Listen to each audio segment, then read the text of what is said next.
Hello, people. Slightly different environment. I'm here kind of outside. I hope the sound is okay. And I hope you enjoyed that little image of New York, which for the next couple of weeks at least qualifies as tennis.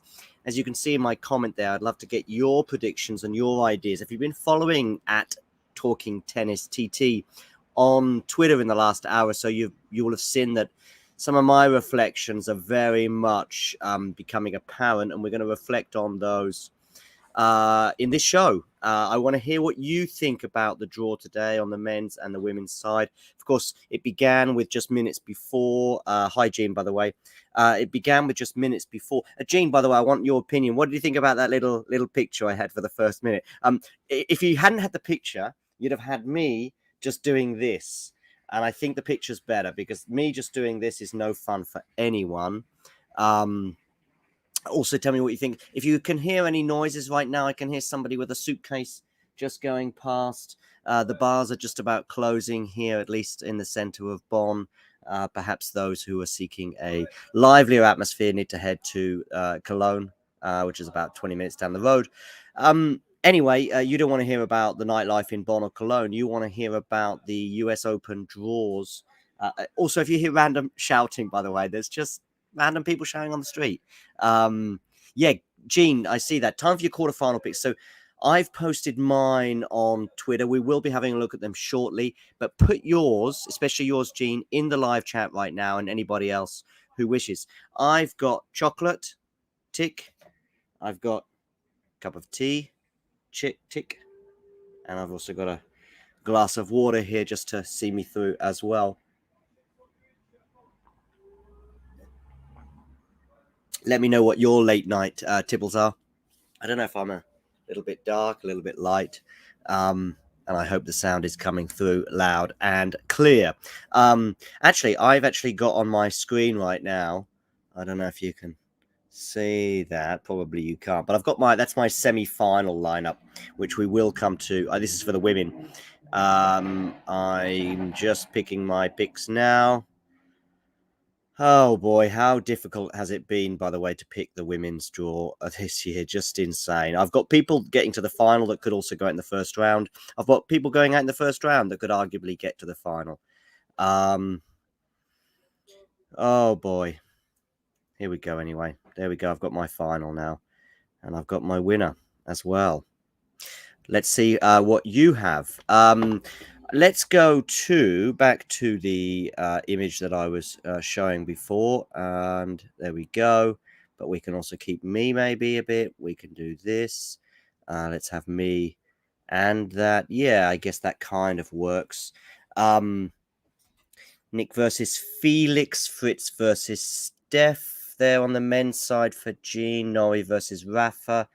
Yeah, that all makes a lot of sense. Although, Gene, you are putting last year's champion and world number one, Daniil Medvedev, out, presumably to Nick Kyrgios. That's a big call. That is a big call, Gene, I have to say. Sinner, Alcaraz, yeah. The others kind of all makes sense. Let me tell you this: as I was going through the men's draw, it was a lot easier choosing the men's than it was the women's. Let's bring up some of my tweets in the last hour. As I say, on Talking Tennis. We're going to lose that image for now, I'm afraid. By little image there, and we'll just have a look at some of my tweets over the last hour or two, which have all been about the draw.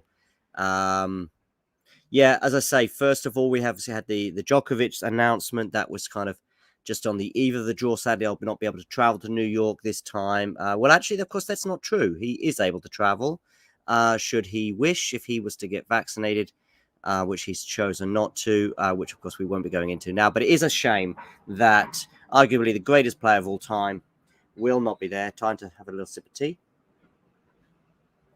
And I'm not sure. Let me know in the live chat. Is it a good idea to drink? It's midnight here in Germany. Is it a good idea to drink tea at midnight? I don't know. I like it. Anyway, so thanks for the messages, love and support. Good luck to my fellow players, although I think he will be affording more luck for some than others, which is understandable. I'll keep in good shape and positive spirit. Who's going to wait for an opportunity to compete again. See you soon, tennis world. I imagine for the next couple of weeks, he will go pretty quiet, certainly on social media, before we get the customary congratulatory treat in about 2.5 weeks' time to the winners probably on both sides. So that's the announcement that we pretty much all knew. Djokovic will not be playing at this year's US Open. A real pity. Yeah, Jack there, I've got a tweet from him as well from earlier. We did a show with Jack and Jethro earlier. Check that out as well. Make sure you subscribe to the channel to keep up with all the stuff. But we did a sort of a draw live show earlier, which of course now is as it happened. Oh yeah, this was a funny tweet. Sorry for the chocolate. Yeah, one of these is a dark horse, which will be at the US Open deep into the second week. And the other is Sebi Corda. That is because, of course, I am very, very lucky that for the first time since 2019, I will be at the US Open this year, arriving on the Tuesday of the second week, probably in time for 4th round quarterfinals. Alex Correia there also, who's already in New York. Very excited. Yeah, so as I was going through the draw, I was looking at certain things that I hadn't immediately become apparent, and this is one of them. We have a possible second round between Jack Draper and Felix, which I think is exciting. I think it's exciting for both players and fans. Perhaps a little concerned. Just have a look at some more messages there from Gene. I'm still going back and forth on the women's side. Yeah, it's really tricky. Well, I'm doing the men's side first. So, Gene, you keep looking at your predictions, and hopefully by the end of the show, I'll get to know your women's 8 players in the quarterfinals. Anyone else, of course, here, thanks for joining. And you're going to have to tolerate me eating chocolate and drinking tea, because there's only so many hours in the day. And it's got to be time for tea and chocolate.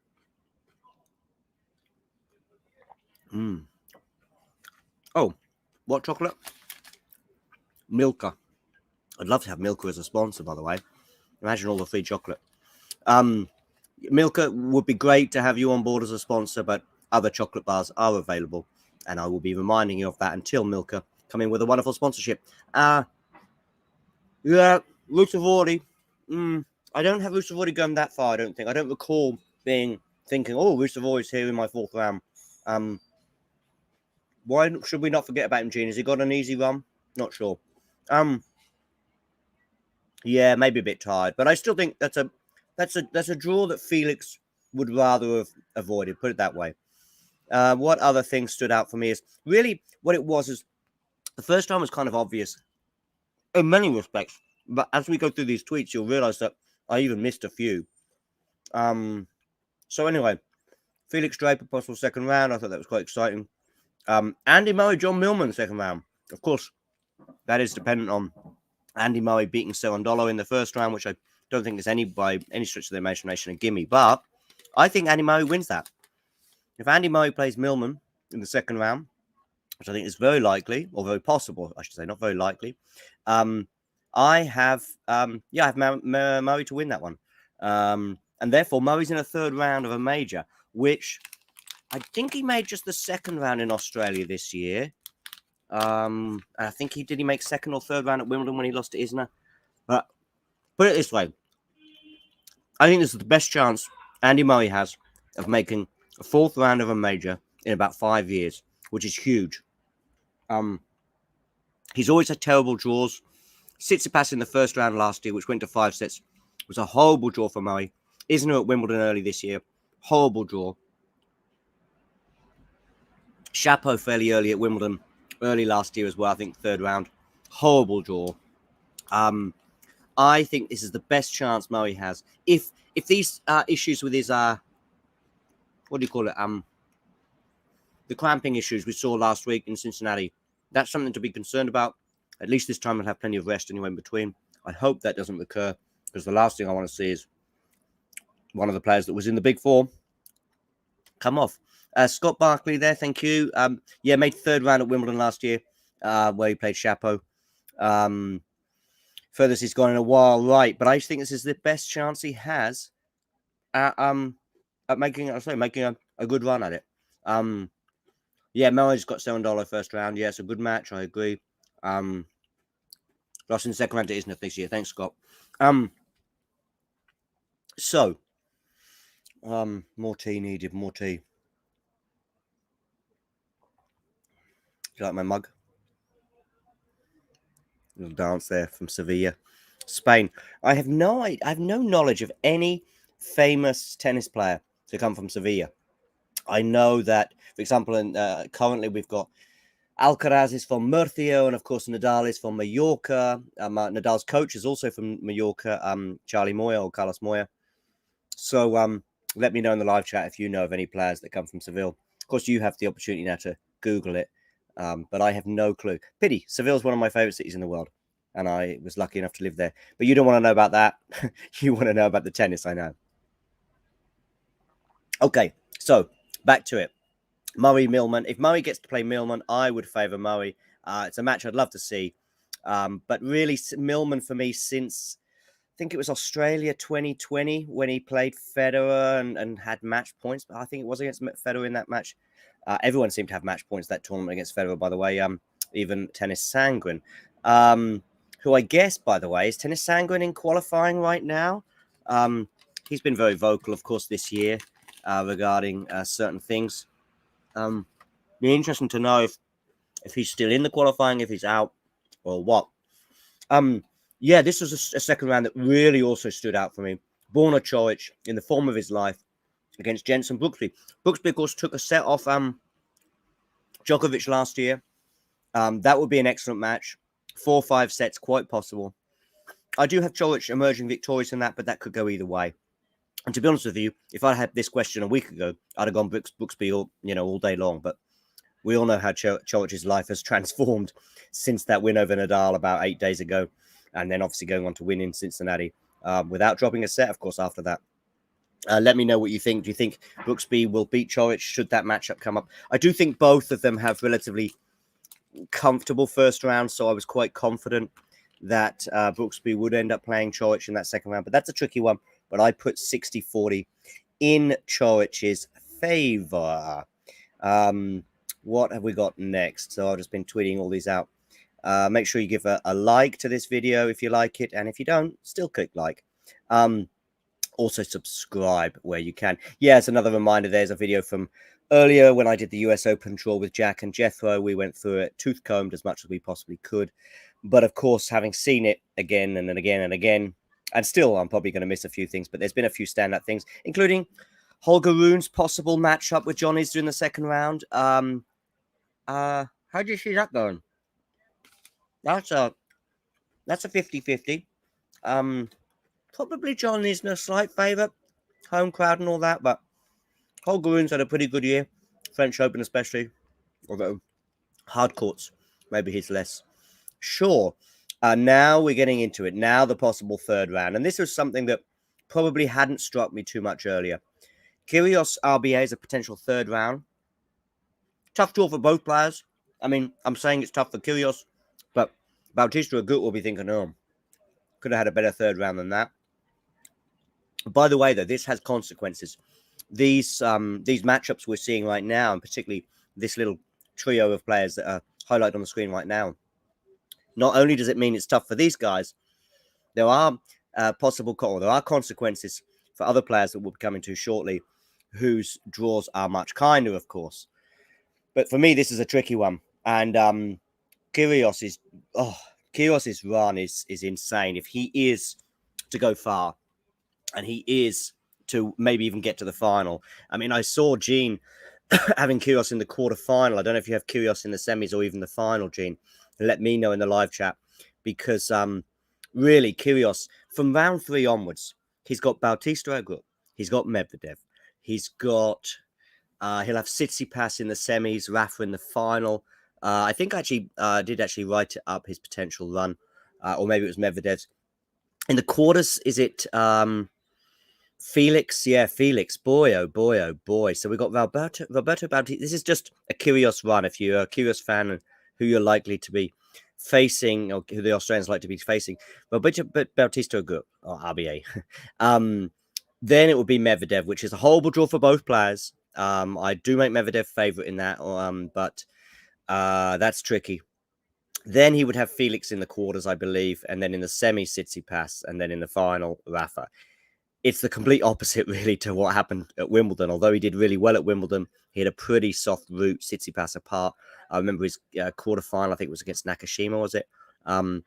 And that's probably as easy as it gets at that stage of a slam. Obviously, he gets a walkover in the semis, etc. But this time, luck has not been there for him.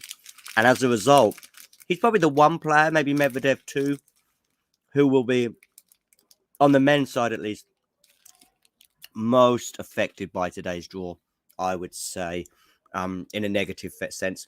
And I would probably say Rafa has probably come out with it in the most positive. But we'll come to Rafa and his draw shortly.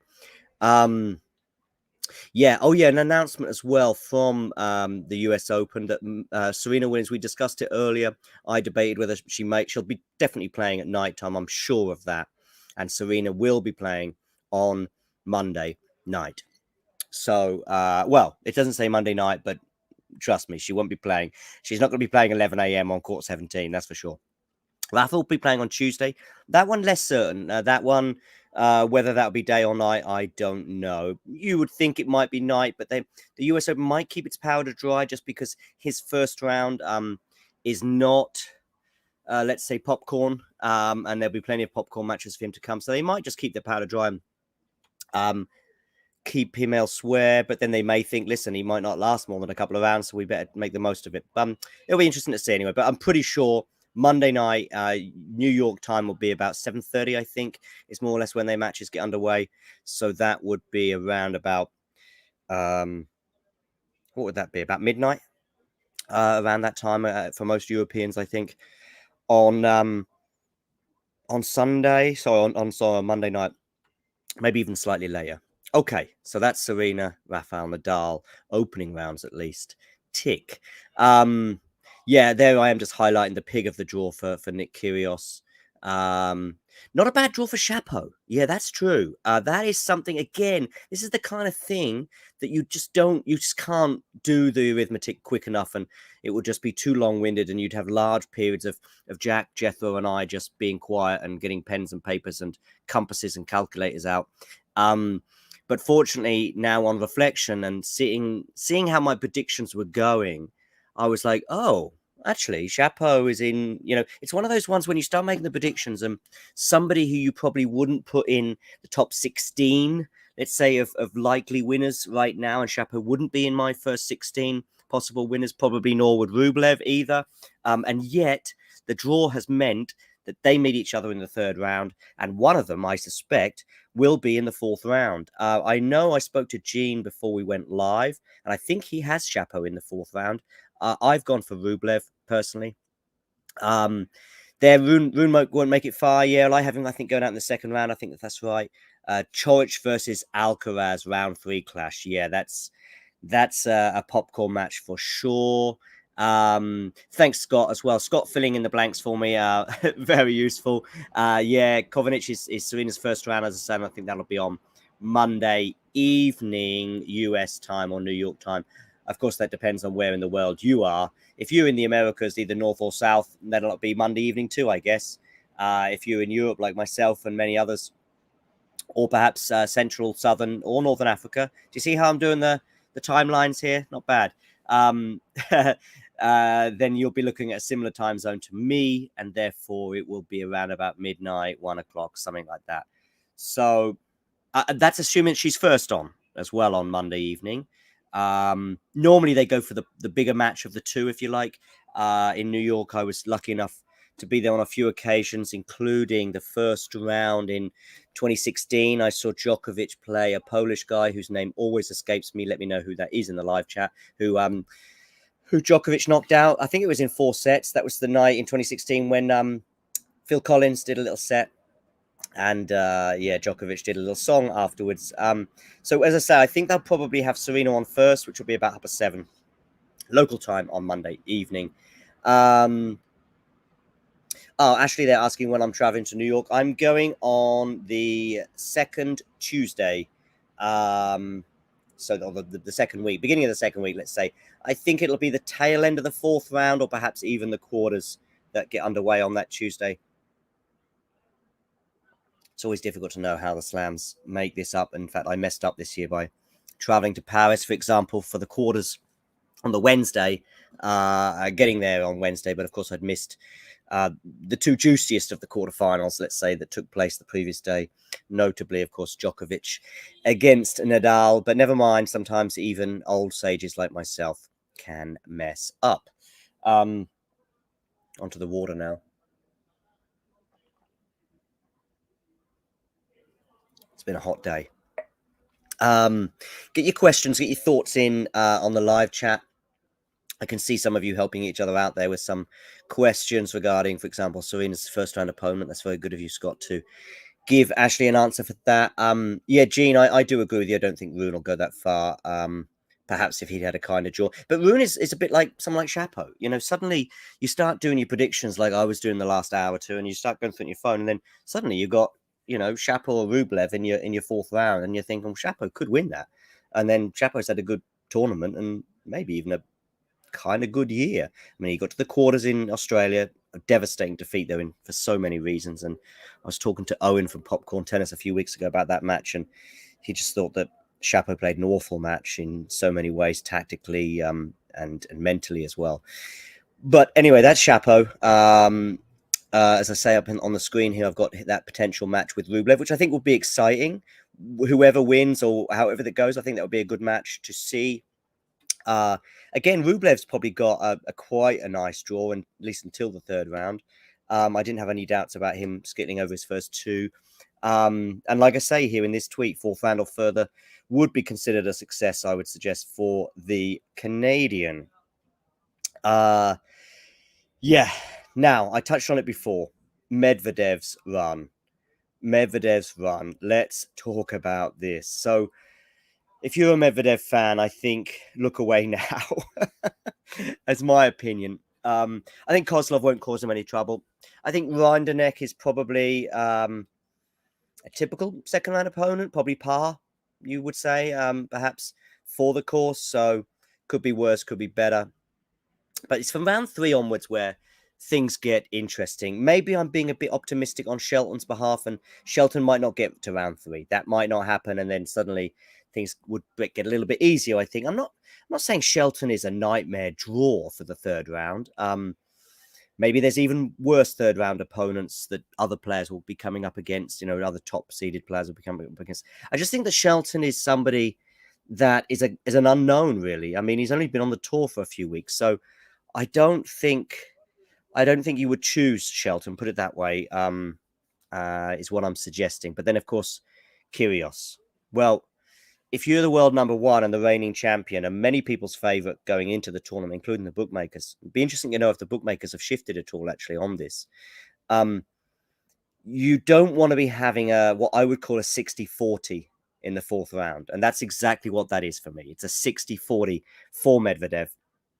Of course, what does this also take out of Medvedev as he goes through? I mean, he may well, you know, overcome Shelton, perhaps in 4 sets. May well easily overcome Kozlov and Rinderknech without even dropping a set. But he's going to get pushed, I think, from round 3 onwards, and particularly round 4.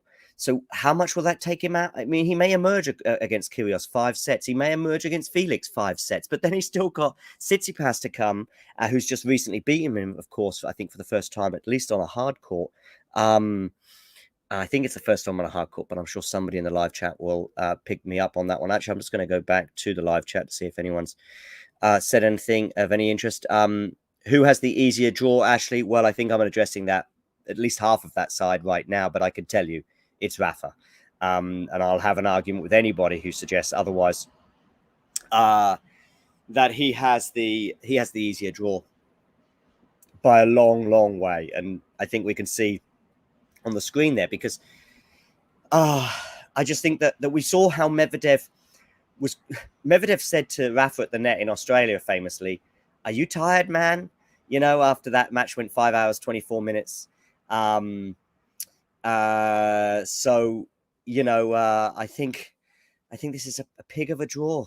It's it's a pig of a draw for Medvedev. I'm not saying that it means he definitely won't win the US Open. I just think that the achievement of winning the US Open, A, got harder today, and B, got bigger should he do it. I actually have, here we go, cards on the table, hands up. I have him going out in the semi-final to Tsitsipas. He could go on and win the tournament. He could go out in the fourth round to Kyrgios. Anywhere in between is very, very feasible, and you could make an argument for that. I say it's 60-40 against Kyrgios. I put it 55-45 against Felix. I think Felix has had a largely pretty good year, is in quite good form. I mean, I think he'd be a bit disappointed by the Montreal exit recently, but over the course of the year, he's won his first tournament in Rotterdam. He had match points against Medvedev, of course, in Australia. Would be great to see a similar match again. So he knows he's close on a hard court to maybe the best hard court player in the world right now. He knows he's close. Make sure you hit that like button and subscribe.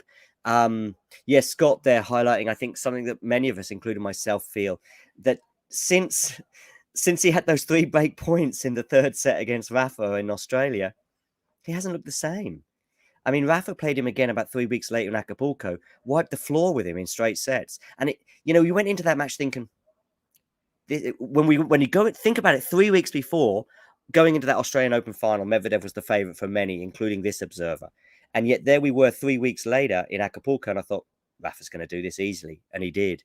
And Medvedev has won a title, of course. He won a couple of weeks ago, a hard court, I think an ATP 500 in Los Cabos, I think it was. He's had a bad year. Unlucky, of course, with the Russian and Belarusian ban at Wimbledon, meaning he couldn't, play in that tournament. But he's had a bad year. Of course, that can change. In 2.5 weeks, he's US Open champion. You've had a good year. I think even a member of the big three, if you like, I'm including Federer there, even though he's obviously been off the scene for a while, injured. Even if you win 1 major in a year, it's a good year.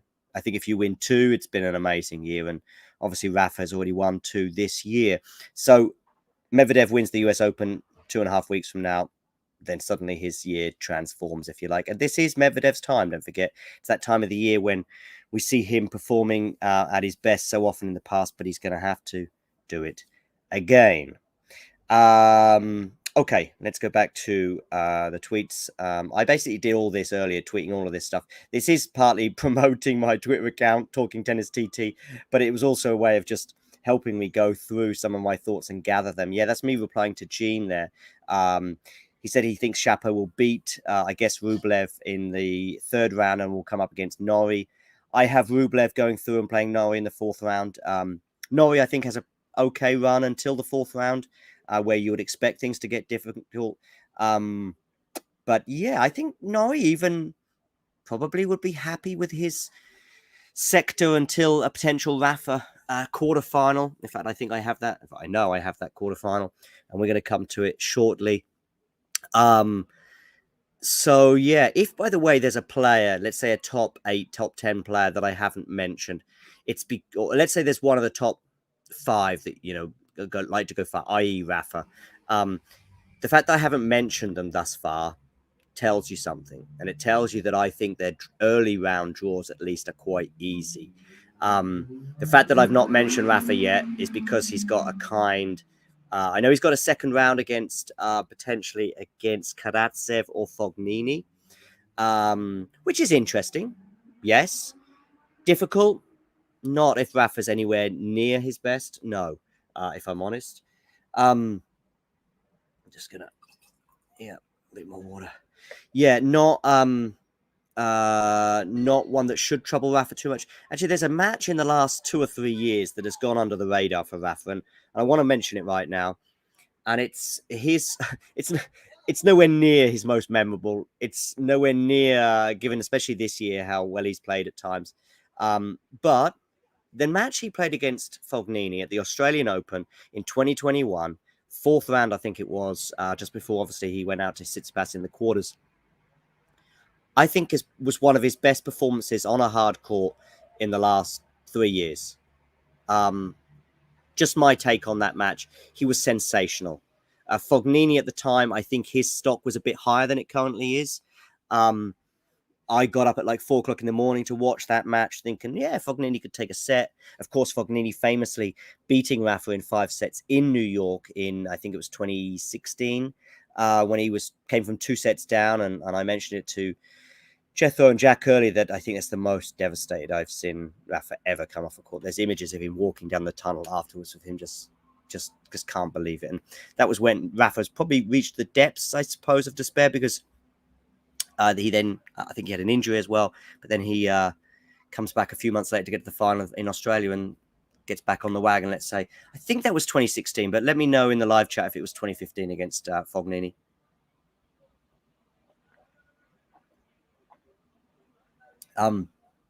But that match against Fognini in 2021, he was just on another planet, as he can be. And I didn't even think Fognini played that bad that day. I just think Rafa was sensational.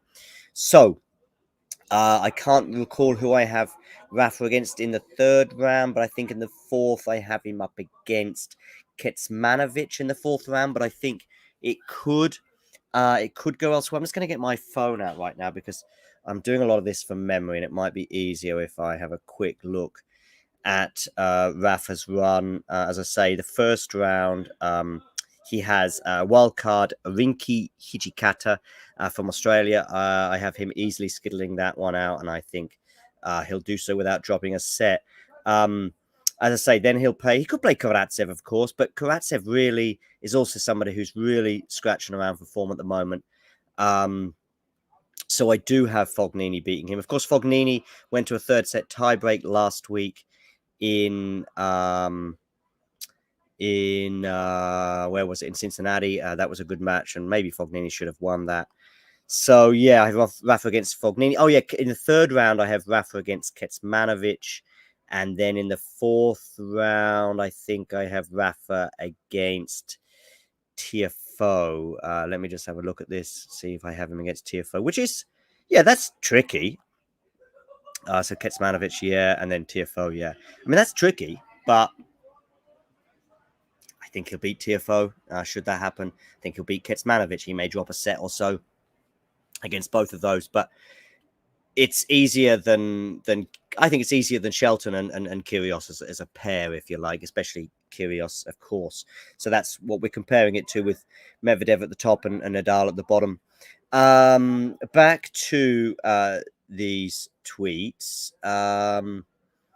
Yeah, so this is my sort of final. Yeah, this is where we are. This is my fourth round. I've got for Sinner there beating Hurkacz. Listen, it's Sinner versus Hurkacz is tricky for Sinner, but I've got him winning largely because I don't trust Hurkacz at slams. I mean, also I think Sinner's in pretty good form, and I think he went under the radar for many this year until he beat Alcaraz at Wimbledon. But I think part of the reason he was under my radar, at least, was just how he got badly crushed by Tsitsipas in Australia, and that certainly struck me. It struck me because I thought, oh, okay, Tsitsipas is back, but then really he's not been back again since. Norrie there beating Rublev, yeah, it's 60-40, but yeah, I think Norrie would win that on current form. Alcaraz Cilic, Alcaraz could go out.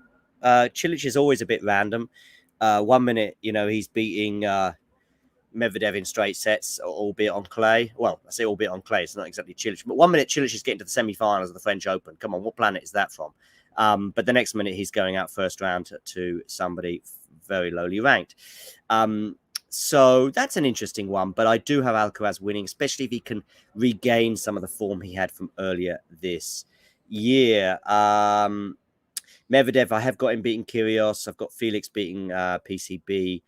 Matteo Berrettini there against Tsitsipas. Yeah, I've got also Tsitsipas emerging there. That's a fairly easy one for me to pick. But mainly just because Berrettini, you'd normally expect Berrettini probably to get to the quarters, and then that's where he always gets, the quarters or semis, depending on who he comes up against. And then he just loses to Rafa or Djokovic, where whenever he meets one of those, that's when he goes out. And but this year his draw is a bit tougher, and of course he's ranked 13, so that's affected him, and therefore I have him going out in the fourth round to Tsitsipas. And yeah, Medvedev Felix quarterfinals. Thoughts, please. Let me know in the live chat what your thoughts are on that. I know one or two of you may have Kyrgios beating Medvedev, and therefore it's Kyrgios against Felix. Again, I don't think. I know it's a quarterfinal, so you're going to have a tough one. But again, the world number one, Cam Norrie, who is Rafa's potential quarterfinal opponent. Perhaps Rafa will get Rublev. Perhaps Rafa will get Shapo. All three of those are significantly weaker, I think, currently and in general than and easier, let's say, than Felix. I get these things wrong, and I get them wrong frequently. But for me, if you said who you're playing, well, not me, because I'll lose to all of them. But well, you never know.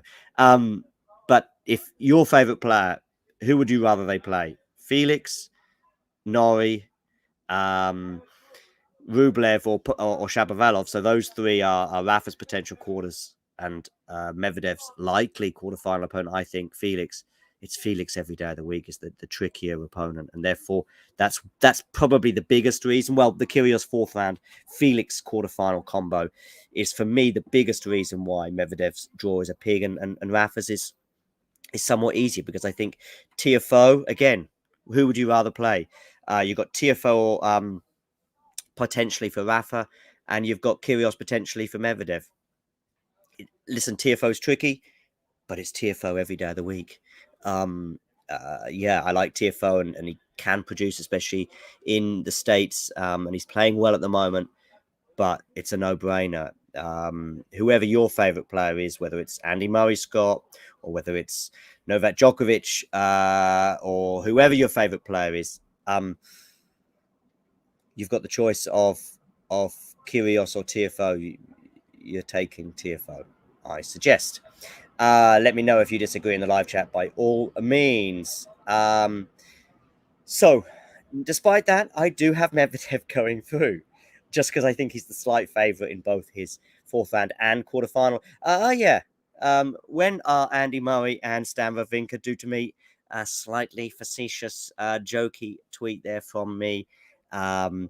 In that I don't honestly think that they will both go far enough to meet, but I think they're in the same half. Maybe that's a potential semi-final.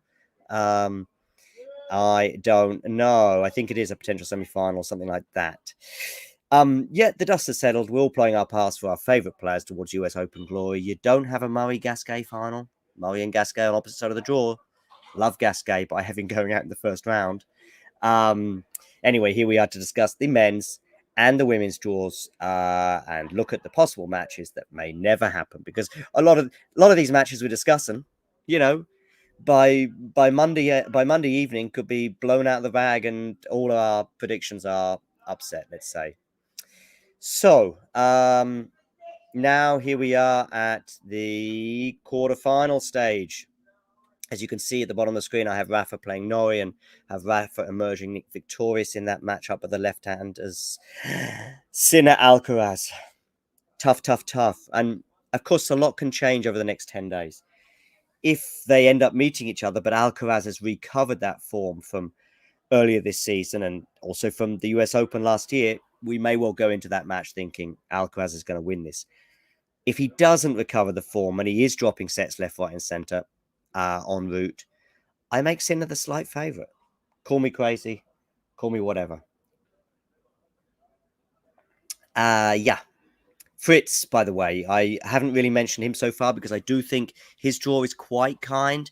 And therefore he has kind of not been mentioned on this podcast so far, because I do think Fritz is having a pretty good year, and it could get very good in the next couple of weeks. And I expect him to get to the quarterfinals. But why do I have him going out? Well, one of the reasons I have him going out is, of course, one of the risks of being outside is you've got a few little insects flying around, and there's something. I don't know what. Maybe I need David Attenborough to tell me what this is over my left shoulder right now. But I got something. And so if I do seem a bit anxious, there he is. Can you see him on the wall there? He's now just having a little climb up. He obviously wants his 5 minutes of fame. and I don't blame him for that. Anyway, back to what I am talking about, which is tennis, of course. Yeah, Fritz, Tsitsipas. Um, tricky one. I think that's a quarterfinal draw that neither player would be looking forward to. So I think Tsitsipas is probably also hasn't been mentioned until now because I think his draw until this stage is quite favourable. But this is where it gets interesting, of course, for both players. It's the quarterfinals of a major. You're probably going to be playing somebody tricky, and both players will say that. But I've got Tsitsipas emerging the winner for two reasons. One, crucially, this is the main thing. I'm still not sure about Fritz mentally. I know he won in Indian Wells this year, and that's a big one, but I do think that there were a lot of factors involved in that match, for example, most notably Rafa's rib injury, which by then was causing him great difficulty, and Rafa probably still should have won a set despite, having that rib injury. And I think there was some mental frailties with Fritz. I still think, of course, they played each other in Australia, and I think Fritz probably should have won that in January. It went to 5 sets, I think, and it was, and Tsitsipas emerging the winner. But for me, Fritz didn't win that day because he didn't have the confidence to really take that 5th set by the scruff of the neck. He had chances, and I still think it's an issue. I was at the Rafa Taylor Fritz match at Wimbledon, the quarterfinals. And of course, there were so many factors flying around in that match that probably Taylor Fritz's performance kind of got forgotten in many respects. Why? Because, of course, Rafa had another injury that day with a abdominal injury that actually meant he could barely serve throughout large parts of that match. Funny enough, in the 5th set, I thought Rafa's serve was returning to something a bit more like normality, and that gave me some optimism that he might be able to finish the tournament.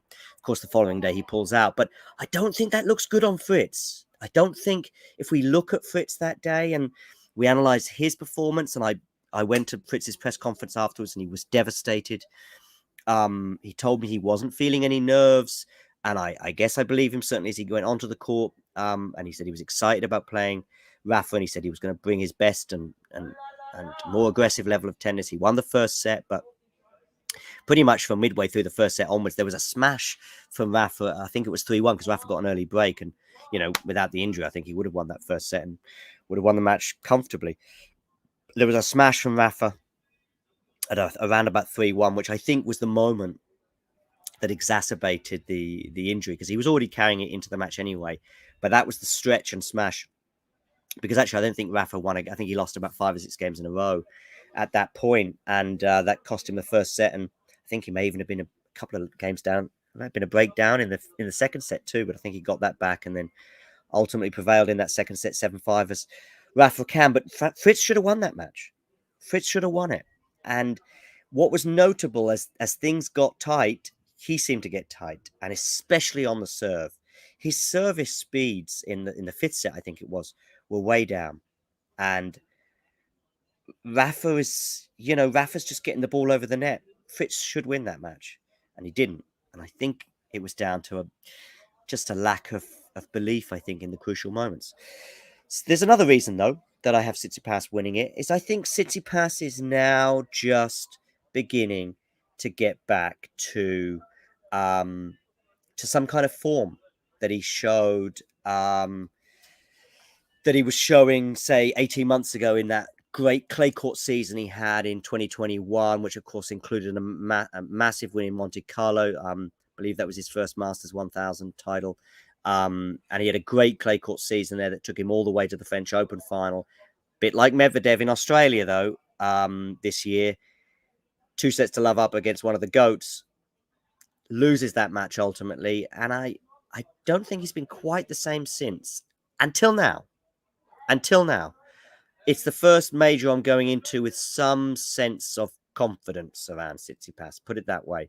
I haven't felt this confident about the way he's playing since the French Open. I think he had a really good one-off match against Sinner in Australia, but that's it really for me in the last 18 months. I know he won Monte Carlo this year, but there's a few asterisks, if you like, behind that tournament win in Monte Carlo, and simply Alcaraz, who was on fire throughout the clay court season, at least until he came up against Zverev in Paris. He went out early.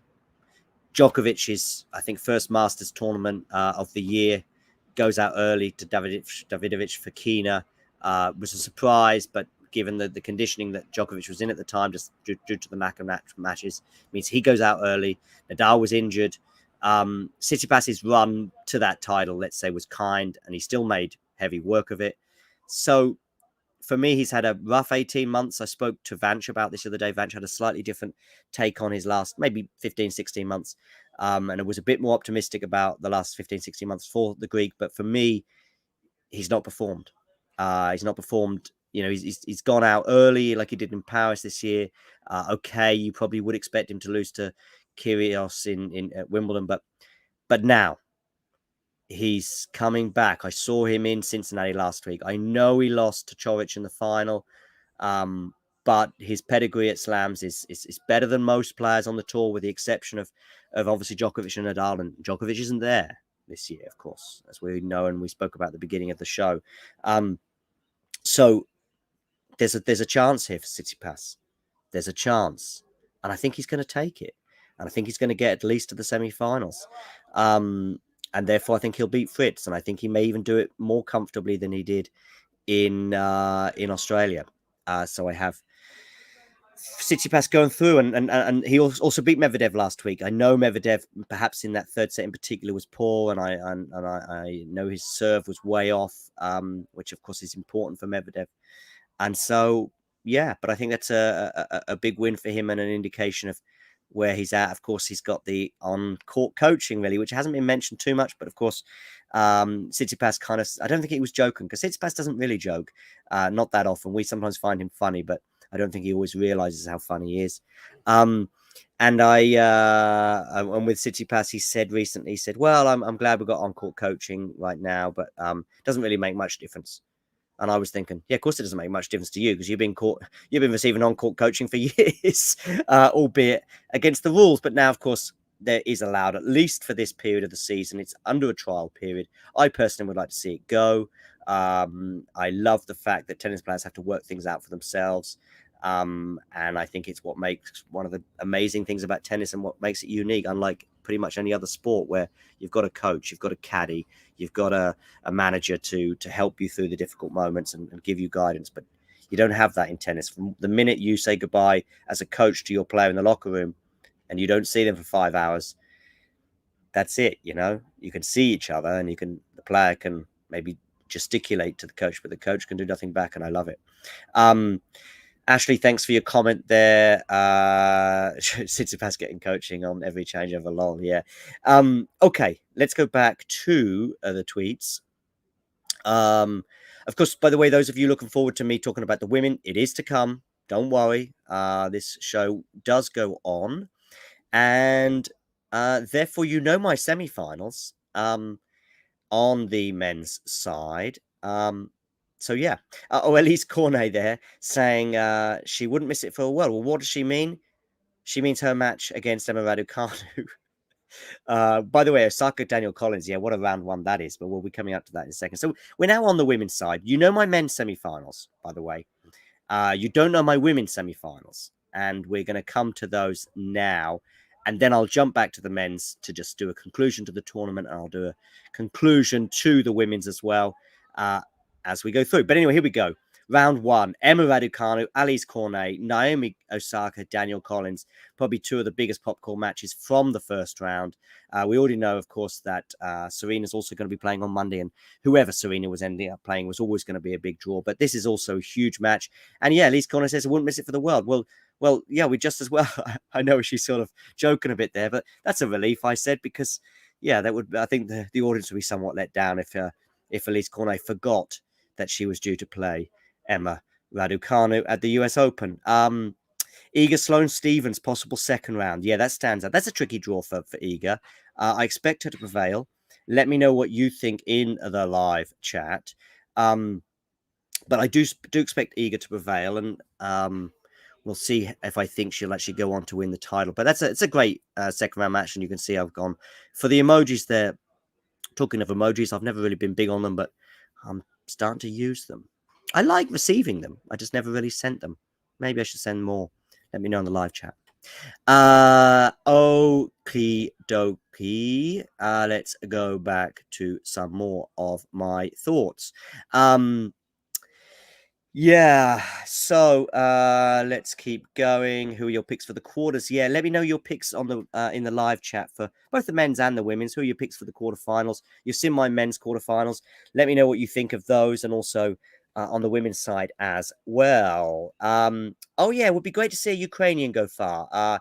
I'm mentioning that in particular because, of course, last night we had the benefit thing for Ukraine, which was great to see, and it was great to see all the players mic'd up, and a lot of fun was had for what is obviously a very serious and good cause. And I just think it would be amazing if we could see a Ukrainian, I guess more likely on the women's side, to go far. It would be a nice story, I guess, in what's a pretty horrible situation right now for many Ukrainians. Would be cool to see that happen. And let me know in the live chat if you think there's a woman perhaps who might just go far. Let's say the second week. Okay. Yeah, Tennis Head there. Nice article there with Emma Raducanu given Nightmare Quarter. Yeah, not sure I entirely agree with that analysis, to be honest with you. Serena fancy a chance for, maybe this is a bit clickbaity and I maybe have been sucked in for that, but I'm not sure Serena will fancy a chances of a run, but at least she might well win a match, which I think, given how she went out in the first round of Wimbledon, given how she was bageled by Raducanu recently as well in Cincinnati, I think that would be nice for Serena, her fans, the New York crowd, etc. Yeah, of all the first round matches, as already highlighted, I think Osaka, Daniel Collins may well be my favorite. And I mean this on both sides of the draw. I think it's exciting. I think there's two very exciting players in the way they play. Daniel Collins was amazing in Australia, getting to the final on a hard court. She's not really shown a lot of form since, but she's got the game to do it. She's got the game to get to the final. Don't forget, in that final, she should have won that second set against Ash Barty. She was a breakup, I believe, and was very close to going a double breakup in that second set, if my memory serves me correctly. She had it. She had it. I think she was 5-2 up, something like that, in that second set, 4-1, something like that. And should have won that second set, and who knows what happens thereafter. But she doesn't. Ash Barty wins, and the rest is history. But yeah, that's a great first round match, and one certainly worth looking forward to. Ooh, I say. Bianca Andreescu, Harmony Tan. How did that slip under our radar earlier? Jethro, Jack, put the blame on you for this one. Maybe you did mention it, but I don't recall. This is an amazing first round, by the way, and certainly deserves our attention for various reasons. Harmony Tan, of course, beating Serena Williams at Wimbledon in an amazing match that went to a third set super tiebreaker. This could easily do the same. I think I'm also fascinated to see Andreescu does get a bit frustrated on court, and I wonder if Harmony Tan's slices might get under her skin. Nevertheless, I have the Canadian prevailing. Here are some of my first round picks. As we can see, I've got Kontaveit there progressing, and I've got Serena Williams beating Kovanic, and Mukova against Tomljanovic. That's a bit harder one to call, etc., etc. Krejcikova, of course, has had a rough. How long really would you say? I mean, she won the French Open last year. Maybe she's not had a great 12 months really since then, or 15 months, sort of Tsitsipas-esque. Yeah, Krejcikova, and of course she went out in the first round in Paris this year, and that was a hard defeat to take, especially as I think she started the match so well, but she sort of had a lack of match practice, I think, and I think that showed. Be nice to see if she could have a run this year and get some of her form back. There we go as well. With if Andreescu does win that match, by the way, against Harmony Tan, I have predicted to play Haddock Maya in the second round, which is, as I say here, popcorn, popcorn, get the popcorn. Serena Kontaveit, second round, possible second round as well, a popcorn match. I do have, that's where Serena Williams' run ends for me.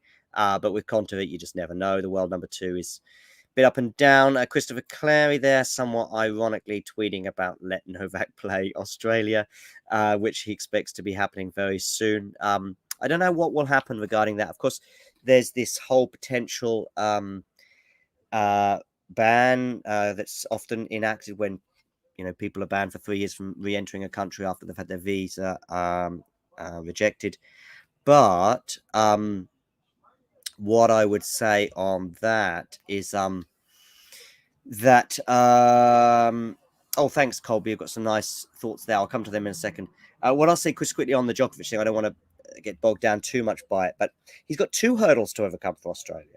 He's got this potential ban and the vaccine status. I believe, as it stands, the vaccine status for Australia is you have to be vaccinated to enter, and that's one hurdle. And the other hurdle is this potential ban on the visa. I even think that probably the ban won't be enacted or will get overturned.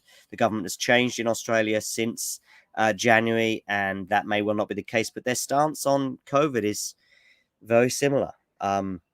Anyway, that's something to discuss at a later date for sure. Colby, let's have a look at some of your thoughts on men's quarterfinals. You have Medvedev against Felix, the same as me. Tsitsipas Fritz, the same as me. Norrie against Nadal, the same as me. But where you differ is you have Hurkacz, I presume, beating Sinner en route to that quarterfinal. That's a big call, particularly as I said before, that I'm not really got a lot of faith in Hurkacz at majors. A horrible defeat for him, I thought, at Wimbledon this year in the first round at arguably his favourite major and the one he's actually performed at best in the past. I don't have Hurkacz beating Sinner. I think it's Hurkacz Sinner. Anyway, I have Sinner up against Alcaraz in that quarterfinal. I'm pretty confident about Sinner's chances, but nevertheless, the rest looks pretty solid. As I think many of us find that we're probably all sharing 6, 7, or even 8 players, all thinking likewise for the quarterfinal lineup. Very few people having Berrettini in there. It's possible, could do it. But as I say, I think Berrettini will go out in the 4th round. And that's largely because Berrettini's, had a stop-start year in many ways, a couple of injuries, COVID, etc. I think a Berrettini fit and firing on form and having a nice run, let's say, I think I probably would have him going further. But anyway, women's much more random. Much more random. We're going to come to my quarterfinals shortly. But Anisimova there, Pegula. Yes, I think that may be the same as me, but we'll have a look at it in a second. You've got Sakkari and Fernandez and Noiga. Although, you'll say similar things about mine very shortly. But I'll leave those up on the screen for now as I go back to the tweets. Yeah, so yeah, Raducanu Osaka. What round is that? Is that second or third round? I think it's third. Let me have a look at my thing. Ladies and gentlemen, you have to be patient with me while I use some technology. And look how I say technology slowly, so that way I have time to go through my phone very quickly. Yeah, I think it is third round. Those guys, those two are projected to meet. Yeah, third round. Bencic, Pliskova, Raducanu, Osaka. Yes, please. Yes, please. I would love that. I'm not saying it's, of course, with each round that I'm predicting, let's say the matchup becomes less likely because there's more variables at play, but it's possible, let's say. It's possible we can have Raducanu Osaka, and I would love it. And by the way, if it's Raducanu Collins, I think I would love that too, which is obviously also a possibility as well. Let me know what you think about Raducanu's chances, by the way. Am I being a bit too optimistic at having her in the third or well, we're going to find out how far I have her. But I have her at least in the third round. Am I being a bit too optimistic about that? Am I being too optimistic about Leylah Fernandez here getting this far? And I also have her beating Krejcikova here. By the way, Krejcikova, just have no idea. I mean, Leylah Fernandez almost as well. And don't forget, Fernandez is coming back from an injury. I think one of the reasons why I have Fernandez going actually this far is not so much because of last year. I think her draw is not bad, if you like, this year. I think a bad draw for Fernandez could have seen her going out a bit earlier than well, we'll see. Kontaveit as well. Like I say, you just don't know with Kontaveit, but I do have her beating Trevisan there. And yeah, Shelby Rogers. There you go. That's the tweet. That's the thing. I have Shelby Rogers going far. Call me crazy. Call me mad. Call me John. But I do have Shelby Rogers. We'll clip that later. I do have her beating Ons Jabeur.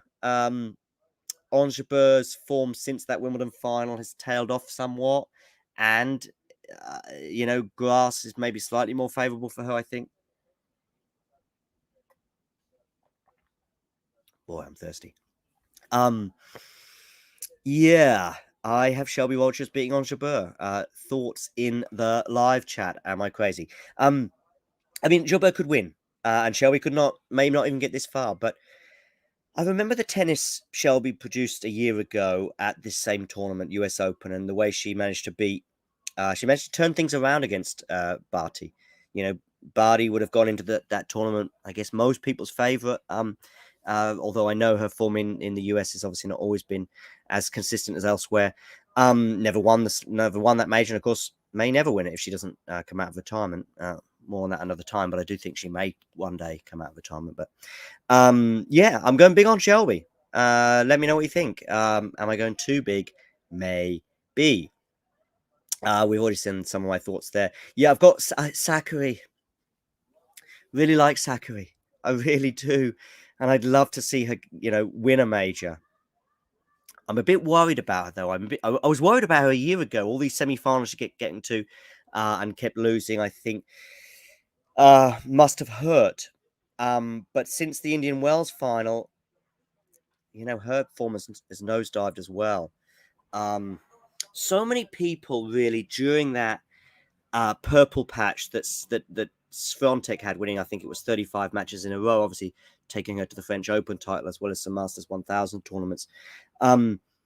So many players form nosedived around that time and really most of this year that they kind of not got forgotten about, but everyone was thinking about Iga and wow, but Iga was just, bageling and breadsticking many of these players actually that are in the doldrums, and Sakari she beat, I think, in that Indian Wells final. And yeah, I'm worried. I'm worried about her. It was nice to see her as well last night, paired up with Stefanos at the Ukraine event. That was nice, and they seemed to have a lot of fun. And I'd like to see her relaxed. And she did say some positive things recently, and there has been a slight uptick in her form in North America, I would say, but it's not enough for me to see her beating Caroline Garcia, which with Igor, obviously, that run of hers coming to an end is maybe the informed player on the tour right now.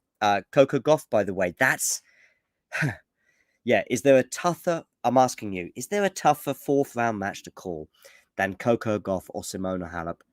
I have no idea how that match would go if that ends up happening, and I suspect it will. What's in Halep's favour and against Goff is that I think Halep obviously won one of the two Masters 1000s recently in Toronto. That's got to be a big thing. I think there is an indicator between those two tournaments we have preceding New York, but maybe perhaps more so the Canadian ones than the, funny enough, than Cincinnati. And Coco Gauff, of course, picked up an injury recently, but I suspect if the injury has cleared up and she's in the fourth round, that would suggest that things are probably okay on that front. And so I've just gone for Coco, but I have no idea. And Halep could easily go on and win this tournament, as could Garcia, by the way. In this just little section here, as could Iga, as could any number of players that will be coming to and addressing right now. So it's such a tough call, and I hope you have some sympathy with me on that. Let's have a quick look at the live chat. Battle of the Mouratoglous. Yeah, Halep versus Goff. For something inside me suggests that Mouratoglou will be slightly more on Halep's side. Listen, the guys on the tennis podcast mentioned recently, and David Law in particular, and I feel exactly the same. I just want to hear a bit less from Mouratoglou. I just want to hear a bit less from him and let his player do the talking, or players. Obviously, Holger Rune is one of his players. I think even Tsitsipas, of course, trains at the Mouratoglou Academy. So these are all players under his stable, so to speak. But Halep seems to be his number one. That's fine. But I just don't want to. I don't want to even be. I don't want the camera to be on him every 5 seconds either. I don't think it does anyone any favors. And listen, Halep is a great player. If Halep wins the US Open, she wins the US Open, not Mouratoglou. Put it that way. Jane there mentioned something about Bencic stopped out of a way to sign my kid's tennis ball after a practice at the Open today. Oh, great. So you were at Flushing Meadow today, were you, Jane? If you can confirm that in the live chat, that would be great. So I'm rooting for her for life. Yeah, well, fair enough. Listen, I've already mentioned how I'm going big on Shelby. I'm going pretty big on Bencic too at this tournament. And a few reasons for that. I think she's shown some signs of form as well. I think the talent is there. I think the talent. Listen, if I'm a bit down on Sakari, It's because I'm a bit worried. I'm a bit worried about, am I going a bit too far saying this? If she'll ever make a final of a major, I'm not worried about Bencic on that front. I do think Bencic will make a final of a major sometime in her career, and maybe even in the next couple of weeks. It's a good time of year for her. Remember, just a fraction over a year ago, but it was August 2021. So August, look at the month we're in right now, albeit at the tail end of it. It was also in August last year when she won the gold medal at the Olympics. You know, arguably the fifth slam, so to speak, every 4 years. So, yeah. And there you said she looked good in practice with Iga today. And, yeah, I'm big on Shelby. I'm big on Bencic. Boom. And thanks for those comments, Jane. Obviously, there. By the way, talking of practice, I hope I get to see some practice at the US Open.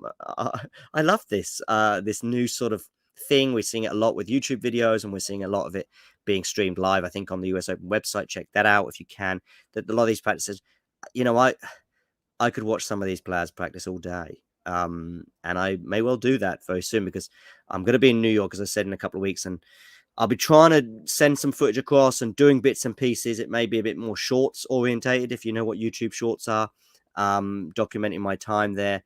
I might not be able to do quite so many live streams. I'll try and do one or maybe one live stream a day if I can, not just during the tournament, but also while I'm in New York. But it may be difficult. We'll see. We'll see how that pans out. But I'll try and do a live stream every day, even when I'm in New York, even if it's just from my hotel room and giving my analysis of either the previous day's efforts or otherwise.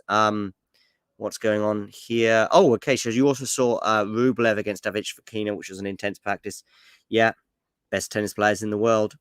It's what we come to expect. Fun, though. I'm glad you had a good time, Jane. And keep the comments coming. You have Colby there. You have Bencic and Shelby going out the course. It's fine. I think it's a sensible thought it could well happen, but you know, for Shelby in particular, that's a good tournament. And that's when I say going big on Shelby, that's the kind of thing I mean. Quarters is big for, you know, the 31 seed. I think I have Bencic going further though. Jane there mentioned that, guess what? Fokina was sliding all over the place like crazy. He looked amazing. That's Fokina, even in practice, it seems. They don't call him fall over Fokina for nothing. Put it that way. I don't even know if they do call him fall over Fokina. But let's get that hashtag started.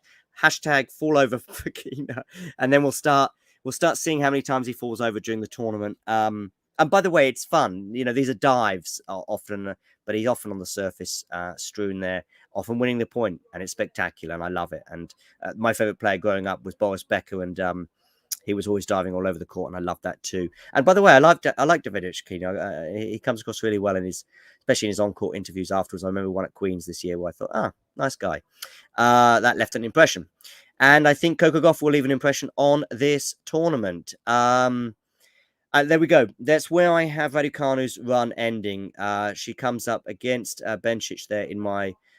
so actually, yeah, that's something for me to sort of realize. I have Raducanu in the quarterfinals. Discuss. Is there some sort of British bias there? Maybe. I have Leylah Fernandez in the quarterfinals, and I want to come back to this. It's just the draw.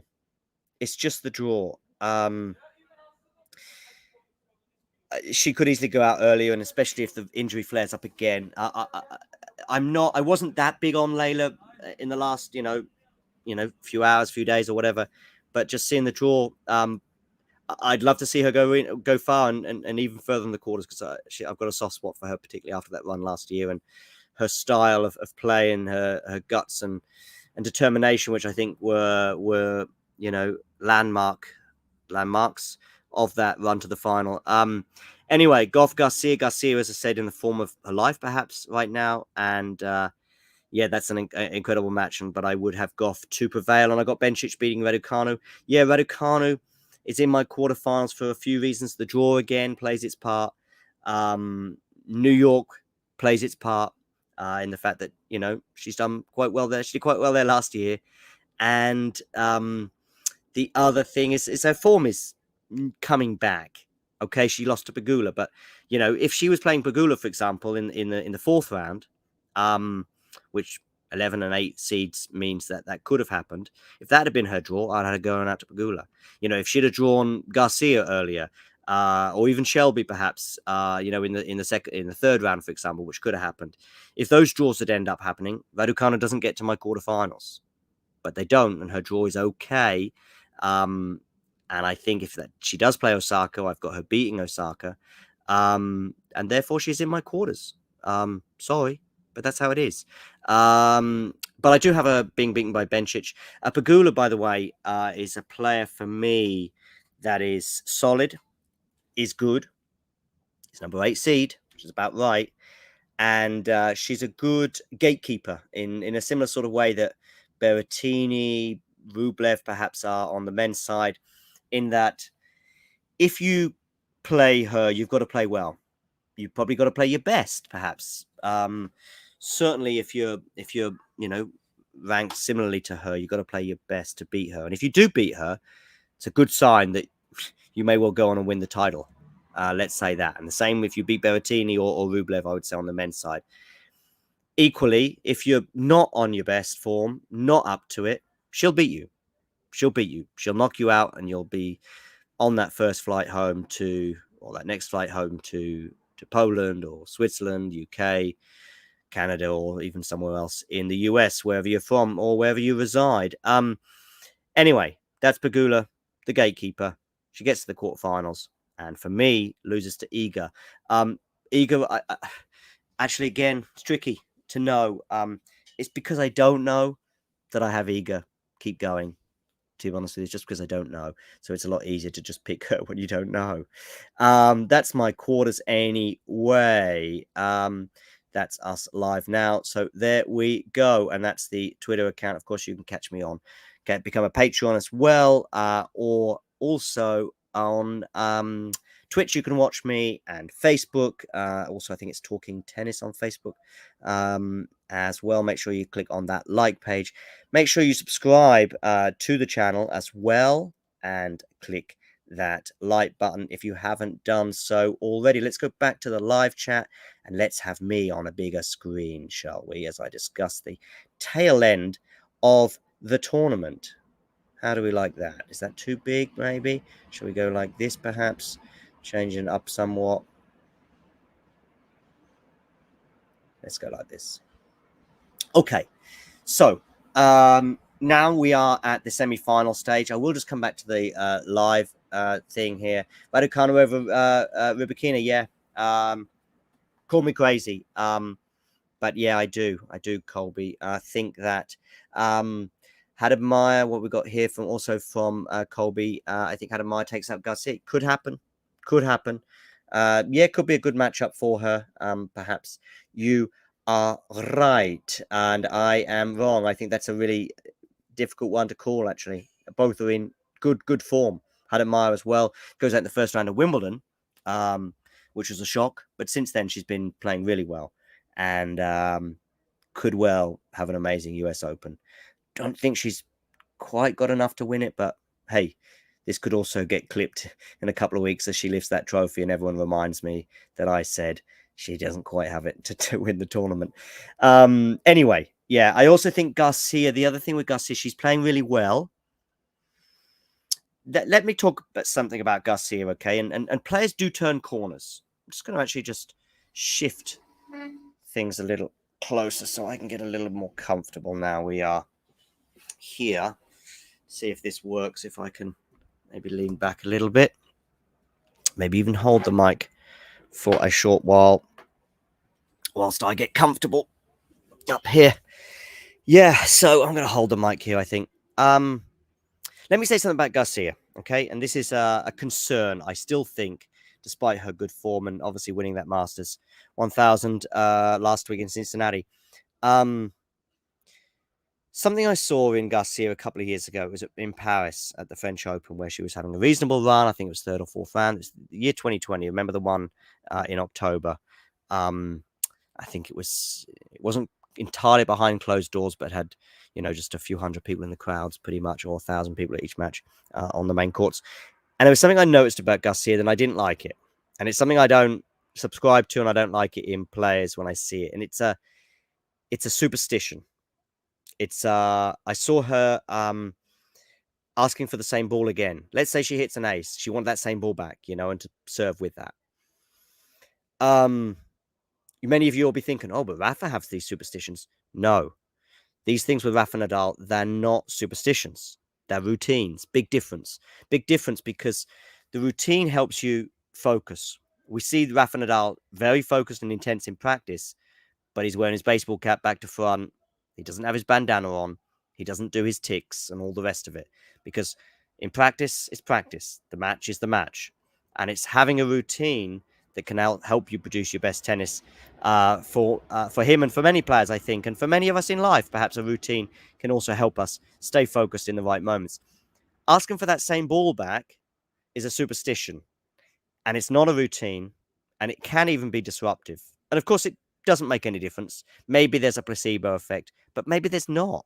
Maybe it even puts more pressure on you to produce another ace, because you think you've got to do it with that ball again. And I don't know. I don't listen. When I'm at my club, I don't like to see it from a doubles partner, for example, or I like to have less disruption, if you like, and just keep cool and realize that it doesn't matter which ball you play with. And I think also some of the players that are understandably, by the way, complaining about the balls, what I'm referring to, of course, is the fact that the women's and the men's balls are different. This is the only major where they do play with slightly different balls, and a lot of the women's players have been understandably complaining about it, but I don't think it's the level of complaints I don't think are enough. By the way, you may have noticed that I don't have Badosa going that far. She's one of the people that has been complaining, and yeah, I don't have Badosa really going far at this tournament either, and I'm sure many of you don't. Hi, Lexi, by the way. It's nice to have you on board there. There's Jane there also talking about her day at the at Flushing Meadow today. It's great that you were there, and it's great to have your comments in the live chat because I wasn't there, and I'm sure many of us weren't either. And it's great to hear some of your thoughts. And you rushed shoulders or even left pinkies with with Andrei Rublev today. She is totally bragging. Jane, thanks for that. What is a Sharpie, by the way? Handing back my Sharpie. I'm not sure what that is. Please let me know what that is. That's obviously a US terminology I'm not familiar with. Anyway, so yeah, listen, Garcia, I'm not down on her completely. I think she's a very talented player, but I'm just not sure how I feel about her in the really, really crucial moments. Okay, permanent marker. Yeah, I know that. So you call it a Sharpie in the US, didn't know.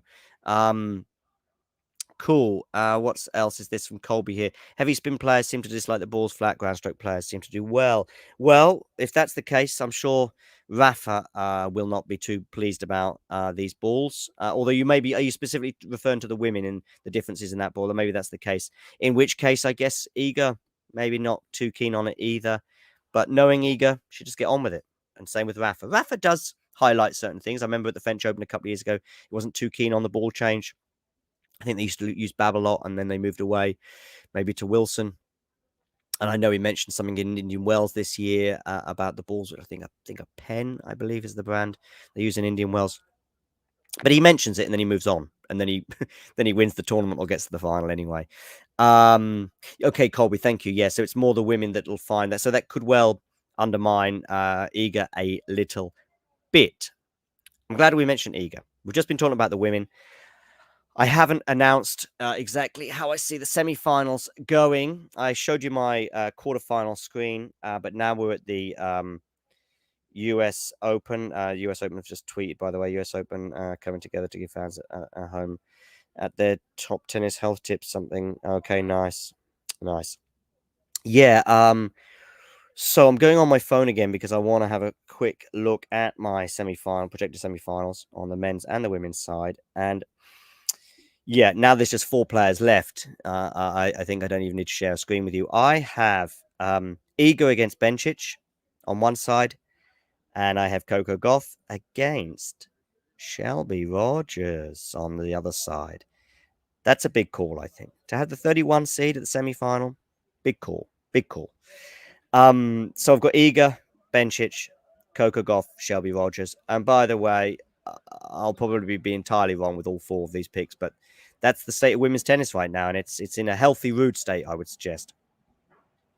And I have Iga beating Bencic. Again, the reason I have it is I just don't really know. So if you don't know, go with Iga. She can do it on a hard court. She was doing unbelievable things on a hard court in the spring of this year and during the Sunshine Double in Miami and previously in Indian Wells. But Bencic could be her. Bencic could be her. I do think that Shelby, probably this is where her run comes to an end. And I do think getting to the final might be a little bit too optimistic, even for someone who's as big on her as I am.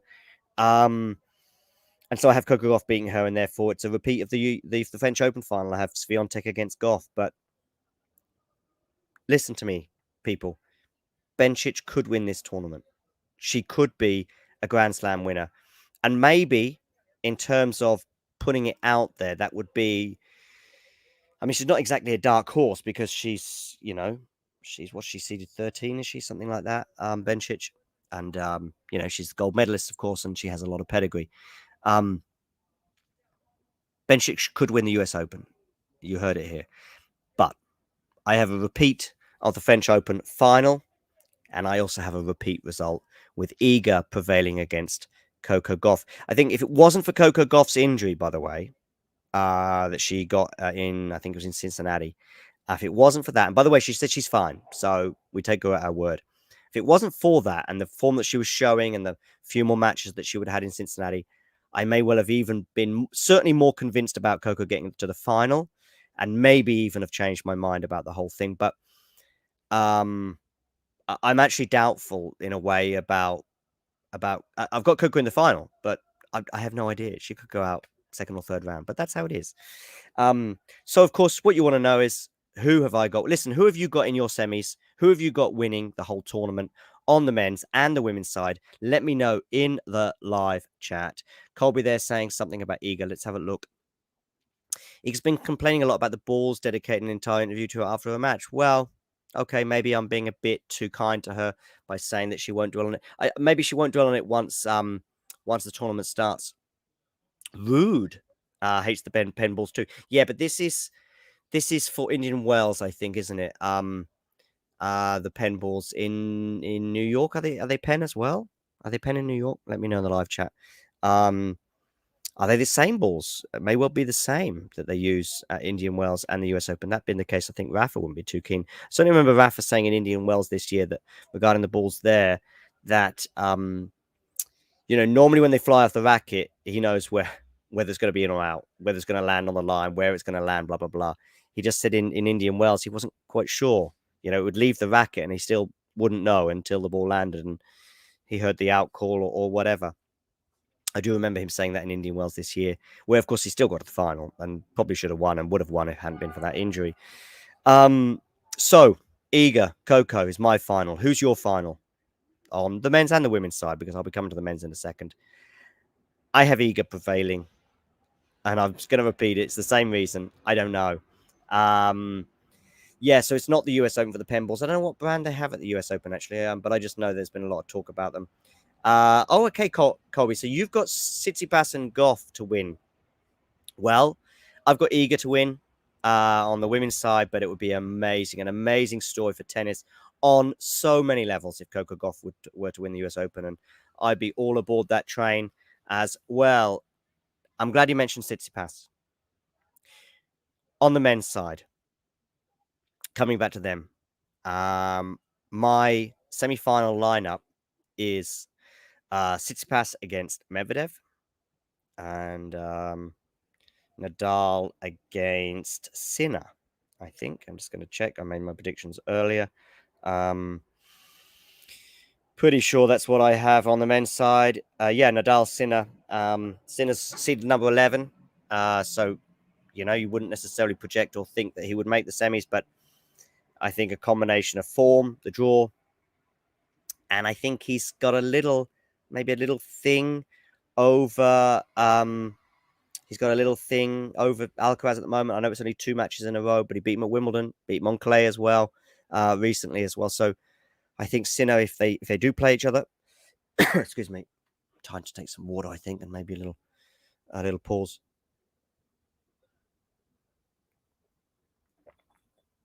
I see Pam Shriver's hosting a space on Twitter, so I'll try and get this over and done with so we can all jump over to Pam Shriver on Twitter. She's amazing, and I look forward to hearing her thoughts on the draw as well. But by I think the end of the today, we'll all be drawn out. Anyway, so Sinner Nadal, yeah, I've got Sinner getting that far for the reasons I just highlighted. And yeah, and then the other semi-final, Medvedev Tsitsipas, probably a little bit less of a surprise there. But here comes the surprise. I have Stefanos Tsitsipas to beat Daniil Medvedev. Discuss. Like Colby, who also has Tsitsipas in the final. Oh, by the way, Ashley, they're saying it's Dunlop balls at the US Open. Maybe. Somebody can Google that for me. Yeah, I have Tsitsipas to beat Medvedev. I call it a feeling in the bones with Tsitsipas. I mean, I know there's been a slight return to form, as I highlighted earlier. And of course, that return to form also included a victory against the Russian last week in Cincinnati. And I think it was the semi-final stage. But yeah, Tsitsipas won't be playing Coric at this year's US Open, as far as my projections go anyway, and therefore that'll be good news for the Greek, who obviously lost in straight sets to Coric last week, but really had his chance. Well, first set tiebreak was just a disaster for Tsitsipas. I don't really know what went wrong there, and that sort of set the tone for the rest of the match, really. But yeah, Colby there, Goff over Pegula in the final, Tsitsipas over Nadal. That's very interesting. Very interesting, Colby. Very, very interesting. I have Swiatek over Goff, so we're quite similar in the women's, but this is where we share something. I also have Nadal in the final.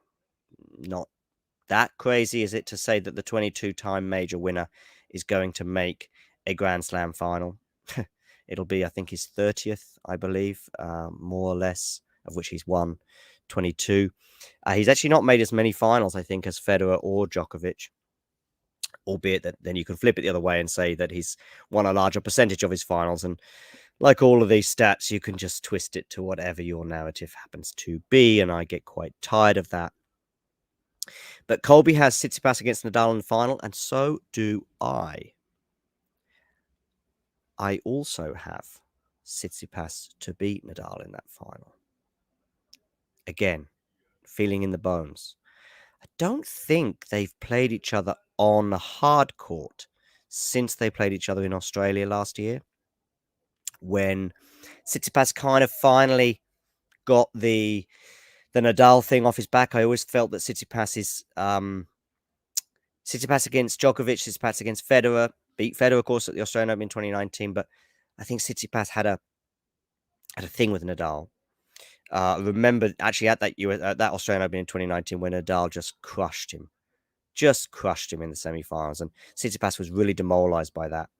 Shouldn't have been, of course, because that was kind of the beginning of Tsitsipas's career, if you like, as a big player. You know, he got his landmark win against Federer at that tournament, and you know, losing to Nadal in the semis, there's no shame in it. But I think he was devastated by just the manner of it. And really, for a while, there was another match I think they had at the end of year finals that went 3 sets, but probably Tsitsipas should have won, but somehow Nadal managed to pull out of the bag, as he so often does. And again, Tsitsipas is left disappointed, and I don't think he'd won a match against Nadal until they met in Australia. Sorry, he hadn't won a match against Nadal until that semi-final in Australia last year, when Nadal takes a 2-set lead, and just like he did against Fognini at the US Open a few years before, he loses a 2-set lead and loses the match. And I think Tsitsipas overcame a hurdle there, at least regarding Nadal. And he went on to have an amazing clay court season, of course, that year, albeit that he did lose to Nadal in Barcelona in another amazing match. He had a match point, didn't take advantage of that. But again, losing to Nadal on the Rafa Nadal court, La Pista Rafael Nadal in Barcelona. No shame in that. And I just think I've got a feeling in my bones for Tsitsipas. Call it what you like, call it superstition, call it whatever. it's based on some evidence. I think we're seeing a return to form for Tsitsipas, but maybe it'll even be the coaching that gets him over the on-court coaching that gets him over that thing. By the way, there, JG suggesting that, hi JG, by the way, nice to have you on board. JG suggesting that Medvedev isn't escaping Kyrgios. Well, that's exactly what Gene thinks as well. He sees Medvedev falling at that hurdle. I see Medvedev getting to the semi-finals, but with great difficulty. A third round against Shelby, as I've said before, a fourth round against Kyrgios, a quarterfinal against Felix. It's tough.